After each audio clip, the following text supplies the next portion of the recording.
Welcome to Democracy Now!, democracynow.org, The War and Peace Report. I'm Amy Goodman.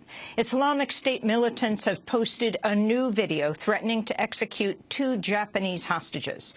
The militants have demanded Japan pay a $200 million ransom within 72 hours, the same amount Prime Minister Shinzo Abe pledged to give Saturday in non-military aid to countries fighting ISIS. The hostages shown in the video are Kenji Goto, a freelance journalist, and Haruna Yakawa, head of a private security firm. Prime Minister Abe demanded their release, but did not say if Japan would pay the ransom. It is an unacceptable act to threaten us in exchange for human lives, and I feel angry about it. I strongly urge them to immediately release the hostages without harming them. In Germany, anti-racist demonstrators have continued to outnumber participants at anti-Islam rallies. The far-right Pegida party was banned from rallying in Dresden Monday after an assassination threat against group leaders. Pegida supporters rallied in other cities, but thousands of counter-protesters vastly outnumbered them. In Chechnya, meanwhile, hundreds of thousands took to the streets to condemn the depictions of the Prophet Muhammad in the French magazine Charlie Hebdo. The rally has been called the largest ever held in the North Caucasus. Fox News has apologized for broadcasting false information about Muslims in the wake of the attacks on Charlie Hebdo and a kosher market in Paris. Last weekend, self-described terrorism expert Steve Emerson claimed on Fox News that parts of Europe, including the entire English city of Birmingham, were totally Muslim areas where non-Muslims don't go. Emerson was forced to apologize, but the claim about so-called no-go zones was repeated by other Fox guests and anchors.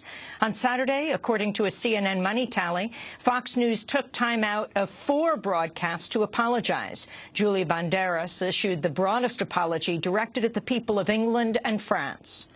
A correction now. Over the course of this last week, we have made some regrettable errors on air regarding the Muslim population in Europe, particularly with regard to England and France. Now, this applies especially to discussions of so-called no-go zones, areas where non-Muslims allegedly aren't allowed in and police supposedly won't go. To be clear, there is no formal designation of these zones in either country and no credible information to support the assertion there are specific areas in these countries that exclude individuals based solely on their religion. The Fox apology came just hours after Julie Banderas interviewed a guest who falsely claimed 69% of Muslims in France support ISIS, a claim Fox subsequently corrected. Meanwhile, Louisiana Republican Governor Bobby Jindal is in London, where he's continued to claim the no-go zones exist. Jindal, who is considered a possible contender for the Republican presidential nomination in 2016, told CNN, quote, "Look, I've heard from folks here that there are neighborhoods where women don't feel comfortable going in without veils." In the southeast African country of Malawi, devastating floods have killed at least 176 people and displaced 200,000. Rescuers have rushed to bring aid to people cut off from food and supplies. The floods come as NASA climate scientists confirmed 2014 was the hottest year on record due to human-caused climate change. 2014, the year just ended, was the warmest year on record, going back to when the record started in the 1880s. What was found for 2014 was that 2014 was about 1¼ degrees Fahrenheit warmer than the average temperature of the Earth during the 20th century. In Central African Republic, a woman working for the United Nations peacekeeping mission has been kidnapped by gunmen in the capital, Bangui. The news comes one day after anti-Balaka militia members seized 2 aid workers. A new report finds the Obama administration's accusation that North Korea carried out the hack on Sony Pictures was based on evidence it gathered from its own hacking of North Korea. The New York Times reports the National Security Agency began penetrating North Korea's networks in 2010 and planted malware to monitor activities. Meanwhile, a report in the German newspaper Der Spiegel, based on documents from NSA whistleblower Edward Snowden, outlines how the United States is engaging in extensive preparations for an online guerrilla war which, quote, threatens to transform the Internet into a lawless zone in which superpowers and their secret services operate according to their own whims with very few ways to hold them accountable for their actions, unquote. The Guardian, meanwhile, has published a new report based on Snowden documents which show the NSA's British counterpart, GCHQ, collected the emails of reporters as part of its bulk spying operations. Emails from the BBC, the Guardian, Reuters, the New York Times, NBC, the Washington Post, and the French newspaper Le Monde were saved and shared with staff on the agency's intranet as part of a test exercise. The agency also listed investigative journalists as a threat alongside terrorists or hackers. In Switzerland, a whistleblower has been found guilty of violating bank secrecy laws by giving information on offshore accounts to WikiLeaks. Rudolf Elmer headed the Cayman Islands office of the bank Julius Baer until his firing in 2002.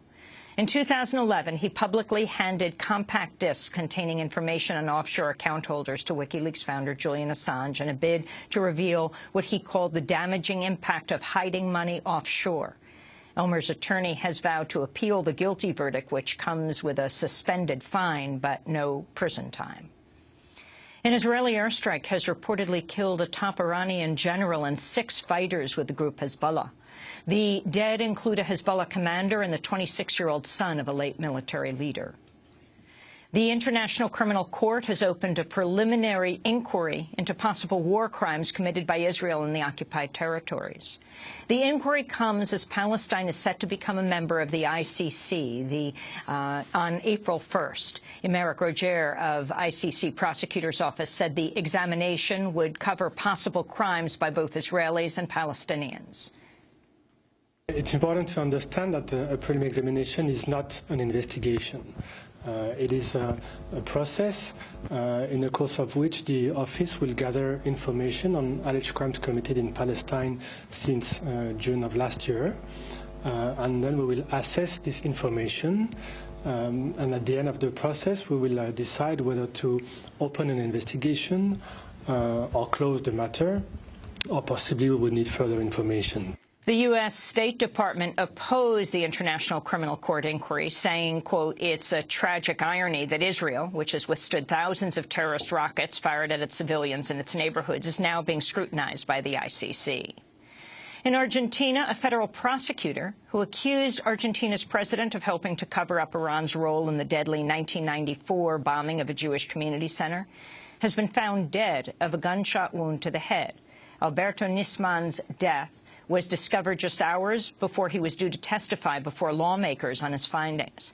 Last week, Nisman accused President Cristina Fernández de Kirchner and other top Argentine officials of plotting to conceal the role of Iranian suspects in the attack in a bid to obtain Iranian oil. Nisman had been under police guard after receiving death threats. Authorities say his death remains under investigation but appears to be a suicide. The U.S. Supreme Court's agreed to take up the issue of whether same-sex couples in all 50 states have a constitutional right to marry. The decision comes 3 months after the court refused to hear appeals from states seeking to uphold marriage equality bans, triggering a chain reaction that increased the number of states allowing same-sex marriage to 36. The court has agreed to hear appeals from couples in 4 states where bans remain in place. Attorney General Eric Holder has unveiled changes to the federal government's role in civil asset forfeiture, a controversial practice where police seize property that belongs to people suspected of crimes, even if they are never convicted. The new rules prevent federal agencies from taking property seized by local and state police, with exceptions for items like guns and child pornography. In a statement, the ACLU called the move, quote, a significant advancement to reform a practice that is a clear violation of due process that's often used to disproportionately target communities of color, they said. In eastern Montana, crews have been struggling to clean up an oil spill in the partially frozen Yellowstone River. The Bridger Pipeline Company has acknowledged 50,000 gallons of oil spilled from a burst pipeline. Residents have reported an oily taste in their drinking water, and an oil sheen has been spotted nearly 60 miles downstream. A new study from Oxfam finds the world's 80 richest people own as much as the bottom half of the world combined. The group warns the richest 1% now own 48% of the world's wealth and are poised to own more than half by 2016. The report's release comes as global elites gather in Davos, Switzerland at the World Economic Forum. Speaking in Davos, Oxfam's Max Lawson urged world governments to take action. The clear message that governments should take away from Davos is that they should tax the rich. They should tax rich people and rich corporations progressively and fairly. Rich individuals, and particularly the richest individuals, should pay a reasonable level of tax, the kinds of levels of tax they were paying as recently as the 1990s. President Obama is expected to propose new taxes on wealthy Americans during his State of the Union address tonight. New York City has agreed to pay $75,000 to an African-American man who said he was placed in a police chokehold in 2013. Kevin Dennis Palmer said he was approached by police while parallel parking outside his home in Brooklyn. When he couldn't get out of the car quickly due to his large frame, police tried to pull him through a window, pepper sprayed him, slammed him to the ground, and placed him in a chokehold while he yelled, "I can't breathe." The case closely mirrors that of Eric Garner, the African-American man killed in Staten Island when police placed him in a chokehold and pinned him down. He said, "I can't breathe," 11 times. New York City Council is considering a bill that would make police chokeholds a misdemeanor, but New York City Mayor Bill de Blasio has said he would veto it. And protesters across the country held more than 50 actions Monday to honor Dr. Martin Luther King by reclaiming his radical legacy and condemning police killings of unarmed African Americans. Marches and acts of civil disobedience under the banner of Reclaim MLK were held from Oakland to Chicago to St. Louis to New York and Denver, Colorado, where an estimated 30,000 people were in the streets. In a statement, the group Ferguson Action said, quote, "We resist efforts to reduce a long history marred with the blood of countless members of our community into iconic images of men in suits behind pulpits. This MLK weekend, we will walk in the legacy of Dr. King and the movement that raised him," they said. And those are some of the headlines. This is Democracy Now!, democracynow.org, The War and Peace Report. I'm Amy Goodman. And I'm Aaron Maté. Welcome to our listeners and viewers around the country and around the world.